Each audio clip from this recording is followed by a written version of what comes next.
iki ngiki rero nicyo kigiye kukuba inzira yawe y'urugo. kubita iba ariyo tayi yawe uri kugushuka wagira ngo ngana n'imfirizone aka kanya naguhindura ugasigara ungana n'umukandara, tayi yawe ugasigara ingana n'iy'umukandara.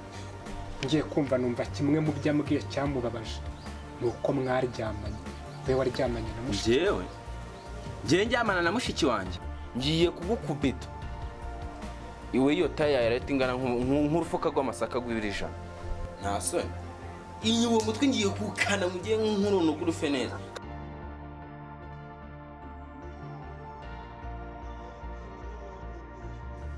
Ikinyarwanda cyarananiye kugisoma kabisa, kandi uba ari icyongereza cyangwa igiswahili n'ibindi.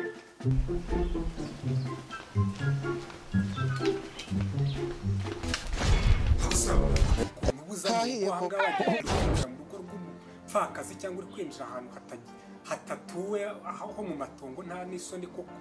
Umuntu aba yaravunitse yiyubakira inzu avunika ashaka uburyo agomba kubaho neza, mwebwe mwarangiza mukinjira uko mwiboneye wagira ngo muri kujya mu matongo cyangwa mu ngarama.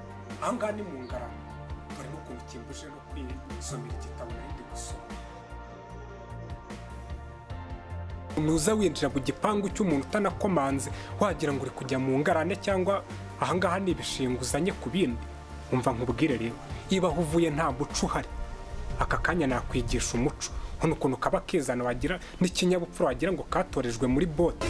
Aka kanya ngiye wahita ubona umuntu undi we, nta soni. Uwo mutwe wawe nawugabanya nkakwigisha ikinyabupfura icyo ari cyo. Akase ubu kuza ngenda gutya nibyo guteye uwo mushiha wose, nibyo guteye uwo mushiha wose.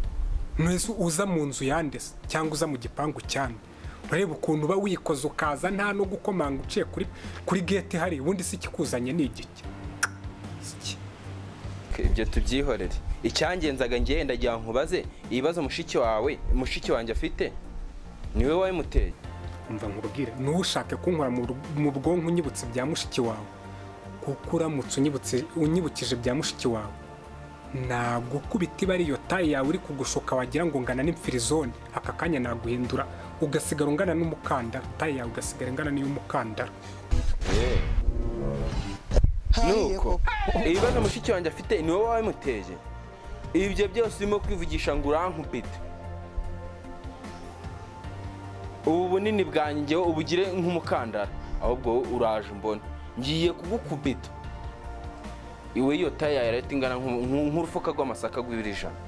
Nta soni iyi uwo mutwe ngiye kukana mu gihe nk'uruno rw'urufe neza, kandi uraje ubirorye. Gasopo kuri mushiki wanjye nta muntu ujya ubabaza mushiki wanjye. Genza makeya, genza make, ubundi banza umbwire mushiki wawe ni ikihe kibazo yahuye nacyo gituma uri kuza winjira mu rugo aha ngaha nk'aho ari urugo rutagira ahantu, rutagira n'umuntu uruyobora. Ariko ibyo mwihaye ni ibiki? Mujye mutohereza ba sisita bacu mani, ibyo ntaho bigikora. Ko n'ikazi baho ngaho kagabanye n'amagambo gafite. Reka nkwiye intebe wicara umubwire ikibazo mushiki wawe yahuye nacyo. Kuma aho ngaho nyikuzanire se.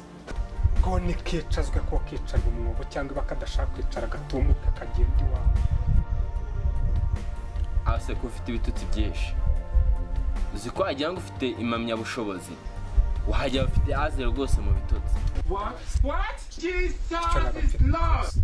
Vumvura ikikuzanye ibibazo mushiki wawe afite. Noneho ngaho reka ndabwire nyine ibibazo mushiki wanjye afite.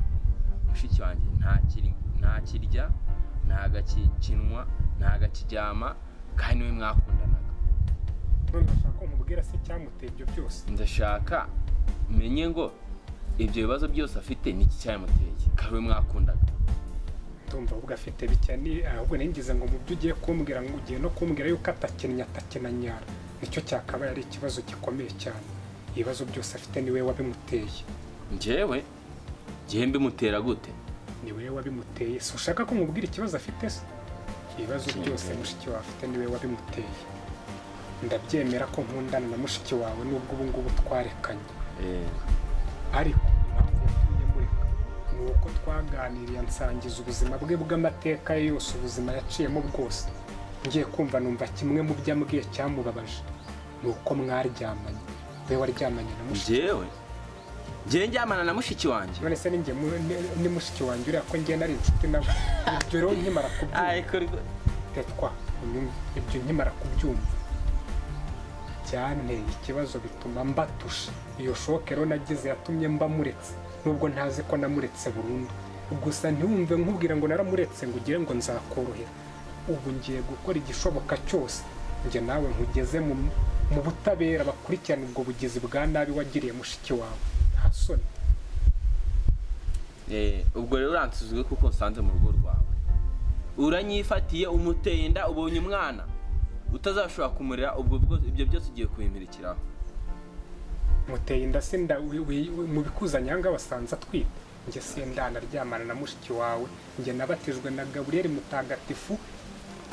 Ntabwo naryamana n'umuntu tutarasezerana mu mategeko kandi n'imbere y'Imana. Icyo kintu cyumve neza. Umva ahubwo rero nkwibere banga. Ibintu ngiye kukubwira bizirikana. Action. Umva rero wa mugabo, iyo umuntu agusuzugwe nawe uramusuzugura. Ubu rero ngiye kugukubita mu rugo rwawe muhane nk'agahinja. Wagiye unkubita? Urabona nambaye amagi se? Nkukubita. Urabona nambaye amagi se ku buryo uri bunkubita amagi yanjye nambaye akameneka? Kandi ndakoresha mu bikoresho byawe waguze biguhenze. Nibyo ngiye gukoresha. So ya cyuma kihariya ndi kukibona. Kira ni kimwe mu bikoresho byanjye, mfite ibikoresho birenze 1000. Iki ngiki rero nicyo kigiye kukubenzera yawe y'urugo.